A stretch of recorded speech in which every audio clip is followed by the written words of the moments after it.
At sinabi ko, do not destroy my city because I will kill you. Sigurado. Do not destroy the young and feed them with drugs to no end because I will really kill you.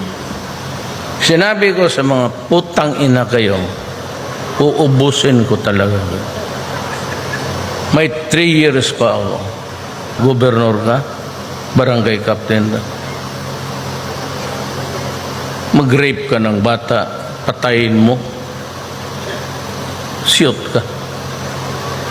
Mag-rape ka ng babae, patayin mo, tapos nakawan mo pa, papatayin talaga kita. Pag mag-abot tayo sa isang kanto, you know, the world is so big. Why the criminals can have this space because they have the